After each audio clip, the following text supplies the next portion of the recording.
28ಕ್ಕೆ 28 ಅಭ್ಯರ್ಥಿಗಳು ನರೇಂದ್ರ ಮೋದಿ ಅವರನ್ನ ಪ್ರಧಾನಮಂತ್ರಿ ಮಾಡೋದಕ್ಕೆ, ದೊಡ್ಡ ಪ್ರಮಾಣದಲ್ಲಿ ಜಯಬೇರಿ ಗಳಿಸೋದಕ್ಕೆ ನಮ್ಮ ಮನೆಯ ಪ್ರತಿಯೊಂದು ಮತ, ನಮ್ಮ ಊರಿನ ಪ್ರತಿಯೊಂದು ಮತ, ನಮ್ಮೆಲ್ಲ ಮತಗಳನ್ನು ಕೂಡ ಭಾರತೀಯ ಜನತಾ ಪಾರ್ಟಿಯ ಕಮಲದ ಹೂವಿನ ಗುರುತಿಗೆ ಮತ ಹಾಕಬೇಕು ಅಂತೇಳಿ ವಿನಂತಿ ಮಾಡ್ತೇನೆ. ನಿನ್ನೆ ಮಾಧ್ಯಮದಲ್ಲಿ ಒಂದು ಸುದ್ದಿ ಓದಿದೆ. ಕೇರಳ ಸರ್ಕಾರ ಸಾಲ ಕೊಡಿ ಅಂತ ಕೋರ್ಟಿಗೆ ಹೋಗಿದೆ. ನಮಗೆ ಸಾಲ ಕೊಡೋದಕ್ಕೆ ಅನುಮತಿ ಕೊಡಬೇಕು ಅಂತ ಹೇಳಿ ಕಂಠ ಪೂರ್ತಿ ಸಾಲ ಮಾಡಾಗಿದೆ. ಇನ್ನೇನು ಸಾಲ ಮಾಡಕ್ ಉಳಿದಿಲ್ಲ. ದಿವಾಳಿಯ ಸ್ಥಿತಿಗೆ ಕೇರಳ ಸರ್ಕಾರ ಬಂದಿದೆ. ಕರ್ನಾಟಕವೂ ಅದೇ ದಾರಿಯಲ್ಲಿ ಹೋಗ್ತಾ ಇದೆ. ಕರ್ನಾಟಕದ ಸಿದ್ದರಾಮಿಕ್ಸ್ ಅಂದ್ರೆ ಗೊತ್ತಾ? ಸಿದ್ದರಾಮಯ್ಯನವರ ಎಕನಾಮಿಕ್ಸ್ ಸಿದ್ದರಾಮಿಕ್ಸ್ ಅಂತ ಕರೆದ್ರೆ ಆ ಸಿದ್ದರಾಮಿಕ್ಸ್ ಬಂದ ಮೇಲೆ ಯಾವ್ಯಾವ್ದು ಬೆಲೆ ಏರಿಸಿದ್ದಾರೆ ಅಂತ ನಿಮಗೆ ನೆನಪಿದೆಯಾ? ಬಂದ ತಕ್ಷಣ ಎಣ್ಣೆ ರೇಟ್ ಜಾಸ್ತಿ ಮಾಡಿದ್ರು, ಕ್ವಾರ್ಟರ್ಗೆ 50 ರೂಪಾಯಿ. ಕರೆಂಟ್ ಬಿಲ್ ಜಾಸ್ತಿ ಮಾಡಿದ್ರು. ಪಾಣಿ 15 ರೂಪಾಯಿ ಇತ್ತು ಒಂದು ಪಾಣಿ, ಇವತ್ತು 25 ರೂಪಾಯಿ ಕೊಡ್ಬೇಕು. ಒಂದು ಇನ್ಕಮ್ ಸರ್ಟಿಫಿಕೇಟ್ RTC ಸಾಕಿತ್ತು ಅಗ್ರಿಮೆಂಟ್ ಮಾಡ್ಕೊಳ್ಳಕ್ಕೆ. ಈಗ 500 ರೂಪಾಯಿ ಸ್ಟಾಂಪ್ ಪೇಪರ್, 20 ರೂಪಾಯಿ ಸ್ಟಾಂಪ್ ಪೇಪರ್ ಇಲ್ಲ. ರಿಜಿಸ್ಟ್ರೇಷನ್ ಫೀಸ್ ಜಾಸ್ತಿ ಮಾಡಿದ್ರು, ವಾಹನ ನೋಂದಣಿ ಶುಲ್ಕ ಜಾಸ್ತಿ ಮಾಡಿದ್ರು. ಎಲ್ಲ ಬೆಲೆ ಏರಿಸಿ ಗಂಡನ ಹತ್ರ ಪಿಕ್ ಪ್ಯಾಕೆಟ್ ಮಾಡಿ ಹೆಂಡತಿ ಕೈಗೆ ಕೊಟ್ಟು ನಾನು ಕೊಟ್ಟೆ ಅಂತ ಎದೆ ಪಡ್ಕೊಳ್ಳೋದು ಸಿದ್ದರಾಮಿಕ್ಸ್. ತಾಯಿಯಂದ್ರೆ ಅರ್ಥ ಮಾಡ್ಕೊಳ್ಬೇಕು. ಕೊಟ್ಟಿದ್ದು ಸಿದ್ದರಾಮಯ್ಯನವ್ರ ಕಿಸೆ ಹಣ ಅಲ್ಲ, ನಿಮ್ಮ ಯಜಮಾನ್ರ ಪಿಕ್ ಪ್ಯಾಕೆಟ್ ಮಾಡಿದ ಹಣ. ನಿಮ್ಮ ಯಜಮಾನ್ರ ಜೋಬಿಗೆ ಕತ್ರಿ ಹಾಕಿ ಅವರಿಂದ ದುಡ್ಡು ಕಿತ್ತು ನಾನು ಕೊಟ್ಟೆ ಅಂತ ಹೇಳಿ 5 kg ಅಕ್ಕಿ, ಕಾಂಗ್ರೆಸ್ ಒಂದು ಕಾಳು ಅಕ್ಕಿ ಇಲ್ಲ, 5 kg ಅಕ್ಕಿ ಕೊಡ್ತಾ ಇರೋದು ದೇಶದ ಪ್ರಧಾನಮಂತ್ರಿ ನರೇಂದ್ರ ಮೋದಿ ಅವರು ಬಡವರಿಗೆ ಗರೀಬಿ ಕಲ್ಯಾಣ ಅನ್ನ ಯೋಜನೆ ಮೂಲಕ. ನಾನು ಕೊಟ್ಟೆ ಅಂತ ಎದೆ ಮಾಡ್ಕೊಳ್ತಿರೋದು ಕಾಂಗ್ರೆಸ್. ನಾವು ಏಪ್ರಿಲ್ 26ನೇ ತಾರೀಕು ಚುನಾವಣೆ ಆದಮೇಲೆ ಜೂನ್ 4ನೇ ತಾರೀಕು ಫಲಿತಾಂಶ ಬರುತ್ತಲ್ಲ, ಅವತ್ತು ಕಾಂಗ್ರೆಸ್ಸಿಗರು ಪರ್ಮನೆಂಟ್ ಎದೆ ಬಡ್ಕೊಳ್ಬೇಕು. ಪರ್ಮನೆಂಟ್ ಎದೆ ಬಡ್ಕೊಳ್ಳುವಂತೆ ಫಲಿತಾಂಶ ಕೊಡಬೇಕು. ಹಿಂದೂ ವಿರೋಧಿ ಸರ್ಕಾರ ತೊಲಗಬೇಕು. ಈಗಾಗಲೇ ಕೋಟೆ ಶ್ರೀನಿವಾಸ ಪೂಜಾರಿ ಅವರು ಹೇಳಿದ್ರು, ಬಾಂಬ್ ಹಾಕಿದವರನ್ನ ಬ್ರದರ್ಸ್ ಅನ್ನೋರು, ಪೊಲೀಸ್ ಸ್ಟೇಷನ್ಗೆ ದಲಿತ ಶಾಸಕನ ಮನೆಗೆ ಬೆಂಕಿ ಹಾಕಿದವರನ್ನ ಅಮಾಯಕರನ್ನು ಮಾಡಬೇಕು ಅನ್ನೋ ಸಂಚಿಟ್ಕೊಂಡು ಕೆಲಸ ಮಾಡ್ತಿರ್ತಕ್ಕಂಥ ಒಂದು ಜಹಾದಿ ಸಂಘಟನೆ ಅವರು ಬೆಂಬಲ ಕೊಟ್ಟಿರೋದು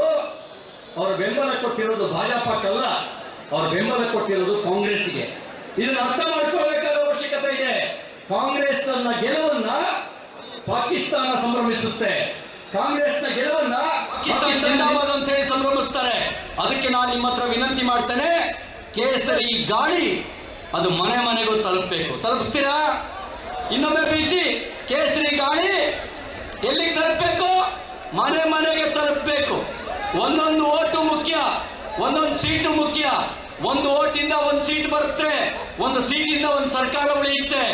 ನೆನಪಿರ್ಲಿ ನಿಮಗೆ, 98 ಅಟಲ್ ಬಿಹಾರಿ ವಾಜಪೇಯಿ ಕೇವಲ ಒಂದು ಸೀಟ್ ಕಡಿಮೆ ಆಗಿದ್ದಕ್ಕೆ ಪ್ರಧಾನಮಂತ್ರಿ ಸ್ಥಾನಕ್ಕೆ ರಾಜೀನಾಮೆ ಕೊಡಬೇಕಾಯ್ತು. ಒಂದೊಂದು ಓಟಿಂದ ಒಂದು ಸೀಟು, ಒಂದು ಸೀಟಿಂದ ಒಂದು ಸರ್ಕಾರ. ನೆನ್ಪಿಟ್ಕೊಳ್ಳಿ, ಇದು ಜಾತಿ ಉಳಿಸೋ ಚುನಾವಣೆ ಅಲ್ಲ. ಕೆಲವರು ಜಾತಿ ಬಗ್ಗೆ ಹೇಳಿಕೆ ಕೊಟ್ಟಿದ್ದನ್ನು ನಾನು ಕೇಳಿದ್ದೇನೆ. ಇದು ಜಾತಿ ಉಳಿಸೋ ಚುನಾವಣೆ ಅಲ್ಲ, ಇದು ದೇಶ ಉಳಿಸೋ ಚುನಾವಣೆ. ನಾನು ಅವರಿಗೆ ವಿನಂತಿ ಮಾಡ್ತೇನೆ, ದೇಶ ಇದ್ರೆ ನೀನು ನಾನು ನಮ್ಮ ಜಾತಿ, ದೇಶವೇ ಇಲ್ಲದೆ ಇದ್ರೆ ನೀನು ಇಲ್ಲ, ನಿನ್ನ ಜಾತಿನೂ ಇಲ್ಲ, ನಾನು ಇಲ್ಲ, ನನ್ನ ಜಾತಿನೂ ಇಲ್ಲ. ಇದು ದೇಶ ಉಳಿಸೋ ಚುನಾವಣೆ.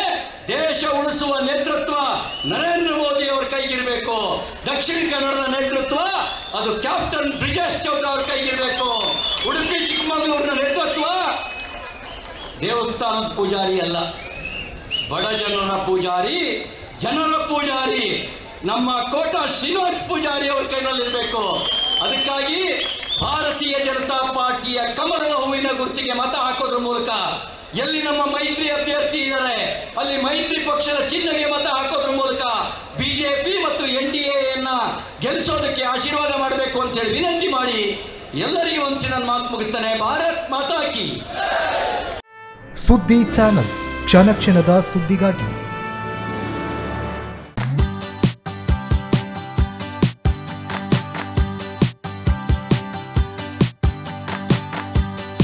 ಜೀವನದ ಶುಭ ಕ್ಷಣಗಳನ್ನು ಅವಿಸ್ಮರಣೀಯಗೊಳಿಸಿ. ಮದುವೆ, ನಿಶ್ಚಿತಾರ್ಥ, ಸೀಮಂತದಂತಹ ಶುಭ ಕಾರ್ಯಗಳಿಗೆ ನಗರದ ಹೃದಯ ಭಾಗದಲ್ಲಿರುವ 750ರಿಂದ 1000 ಜನರ ಕಾರ್ಯಕ್ರಮ ಮಾಡಲು ಯೋಗ್ಯವಾದ ಎಸಿ, ನಾನ್ ಎಸಿ, ಬ್ಯಾಂಕ್ವೆಟ್ ಹಾಲ್ ಮತ್ತು ಡೈನಿಂಗ್ ಹಾಲ್, ವಿಶಾಲವಾದ ವಾಹನ ಪಾರ್ಕಿಂಗ್, ಪ್ರತ್ಯೇಕ ಡ್ರೆಸ್ಸಿಂಗ್ ರೂಮ್ ಸೌಲಭ್ಯದೊಂದಿಗೆ ಅರುಣ ಕಲಾ ಮಂದಿರ, ಮುಖ್ಯ ರಸ್ತೆ, ಪುತ್ತೂರು. 8310091376 9448120 315.